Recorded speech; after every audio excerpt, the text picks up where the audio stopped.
ایک بادشاہ بہت ظالم اور جابر تھا۔ اس کی ہیبت کے قصے سارے ملک میں مشہور تھے۔ لوگ اس سے نفرت کرتے تھے اور اس کا نام آتے ہی لوگ کانپنے لگتے تھے۔ ایک دن جانے کیا ہوا، بادشاہ نے سارے شہر کو مدعو کیا کہ ایک اہم اعلان کرنا ہے۔ جب سب لوگ جمع ہو گئے تو بادشاہ نے اعلان کیا کہ میں آپ کا شہنشاہ آج آپ ساری رعایا کی موجودگی میں وعدہ کرتا ہوں کہ آج کے بعد کبھی کسی کے ساتھ ناانصافی اور سختی نہیں کروں گا، اور میرا وتیرہ صرف شفقت اور نرمی ہوں گے، اور تاریخ کے پنوں میں میرا نام سب سے نرم دل بادشاہوں میں شمار کیا جائے گا۔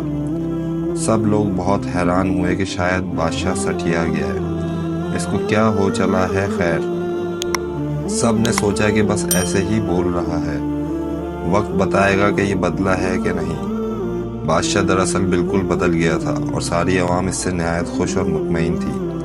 کئی مہینے بادشاہ اسی طرح رہا، وزیر سے صبر نہ ہوا اور ایک دن ہمت کر کے بادشاہ سے پوچھا کہ اے بادشاہ، آخر کس وجہ سے آپ کا دل بدل گیا؟ بادشاہ بولا، کچھ دن پہلے کی بات ہے، میں جنگل میں جا رہا تھا، میری نظر ایک لومڑی پر پڑی۔ وہ بیچاری بھاگ رہی تھی، اس کے پیچھے ایک بڑا سا کتا لگا ہوا تھا۔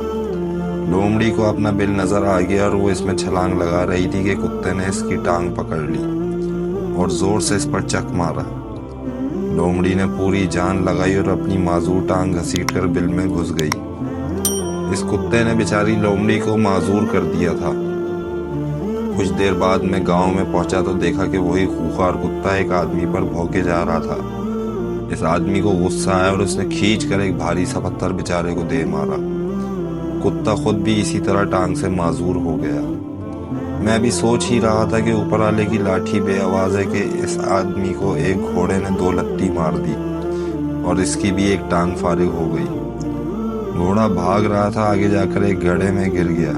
اتنا دیکھ کر ہی میری حالت غیر ہو گئی اور میں نے سوچا کہ میں اتنا ظالم ہوں، ہر ایک پر حکم چلاتا ہوں، کسی کی پرواہ نہیں کرتا، تو میرا خالق میرے ساتھ بھی وہی کرے گا جو میں اس کی مخلوق کے ساتھ کرتا ہوں۔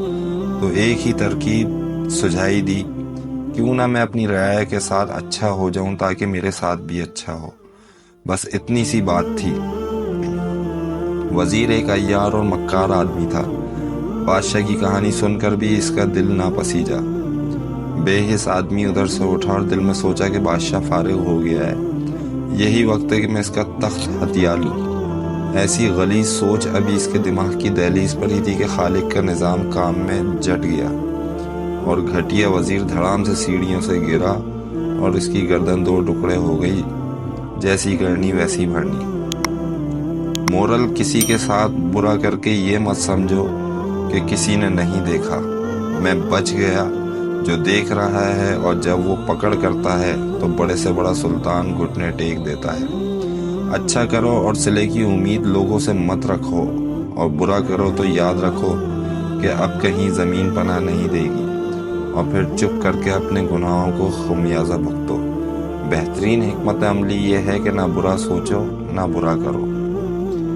اس ویڈیو کو دوسروں تک پہنچائیے تاکہ اللہ کسی کی زندگی کو آپ کے ذریعے بدل دے۔ اپنا خیال رکھیے گا، ملتے ہیں نیکسٹ ویڈیو میں۔ اللہ حافظ۔